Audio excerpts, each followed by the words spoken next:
Hello students, how's you doing? Okay, so today we are going to start with chapter number 10, that is the only chapter that is left in our syllabus, computer malware. बच्चे, sometimes our computer does not work properly or it may cause some annoying effects such as it will display some unwanted messages, or sometimes it can be happen that it will delete some files or some data has been corrupted from your system. So what you will do in that case? Yes. So that does not mean that if your computer is not working properly, you will take your computer to the doctor. No. So what we have to do is, in such case, we will make use of some softwares. It means our computer has been infected with virus. So that is all we have to study in this chapter, that how the computer is being affected by the virus and how we are going to help or protect our computer from the virus, with the help of which softwares we can recover our computer. So students, malware simply means malicious software. Softwares we already studied in the chapter 2 and 3, that these are the group of programs that helps us to work on the computer. Similarly, malicious softwares means the softwares that are harmful for the computer, which will endanger your computer. So we should try to protect our computer from such softwares. So malware is the term that will include the computer viruses, worms, Trojan horses. And what is the general action of the malicious softwares? These softwares are harmful for the computer and it will disturb the normal operations or the normal working of your computer system. Learn about common types of malware and what are the steps that should be taken for protecting the computer against such types of malware. The number one is computer virus. It is a kind of malware which will spread from one computer to the another. So it will disturb the operations of the computer, the working of the computer. Sometimes these viruses are dangerous to your computer and relatively some are harmless. So such viruses can delete the files, it can destroy the data. So it may prevent your computer from the booting. Booting means starting of the computer. And people unknowingly spread this computer virus. They don't know that they are spreading the virus by sharing some infected files or sharing some infected pen drives. So these computers overall disturbs the overall working of the computer.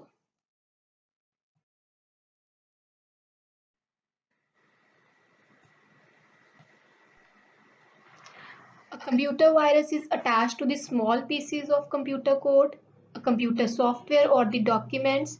A virus executes when the software is run on the computer. If the virus spreads to the other computer, the other computers will continue to spread the virus to the third other computers.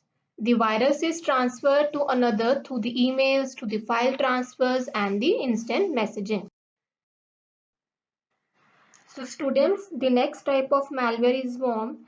Before starting the understanding of worm, let us discuss one term, that is computer network.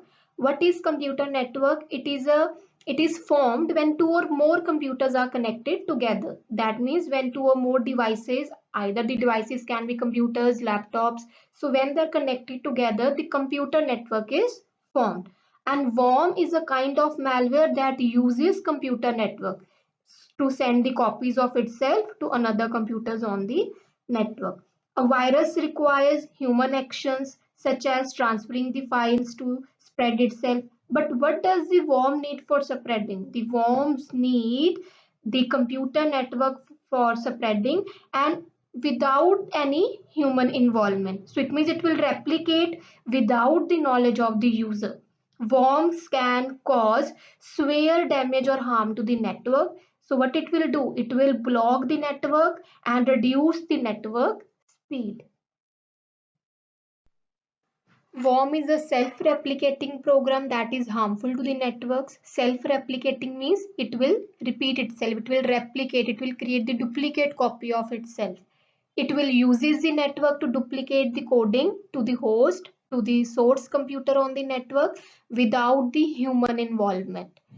It is different from the viruses because the worm does not need to attach to a program.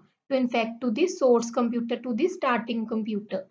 It harms the network because it consumes the bandwidth. Bandwidth means the network speed, how much data is being transmitted over a network. Trojan horse, also called as Trojan, it is a kind of malware that appears to be useful software but will actually cause damage once it is get installed on your computer. So once it is installed, it will allow the unauthorized access to the computer.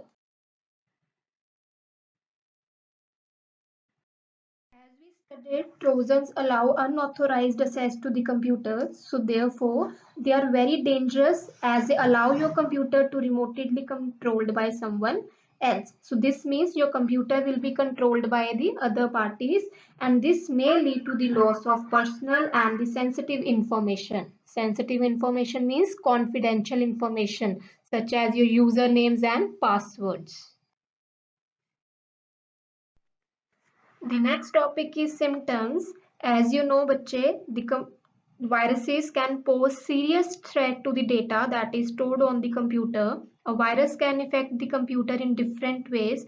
So there are some of the problems that are commonly noticed when the computer is infected with the virus. So let's look at these problems now.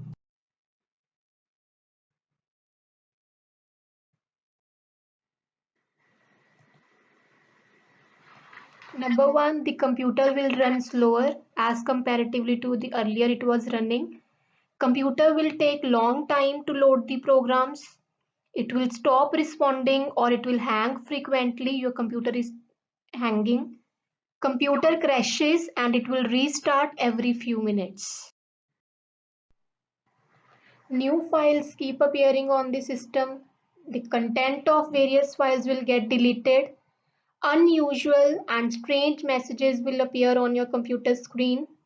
New icons will appear on the desktop. Students, watch the video carefully before answering these questions. So these assignment questions are to be done on rough copy only. What is malware? The full form of virus? How a computer can get infected with the virus? In this you have to write the signs, that means the symptoms of the virus. Define the term computer virus, worms and Trojan. Have a wonderful day. Stay well.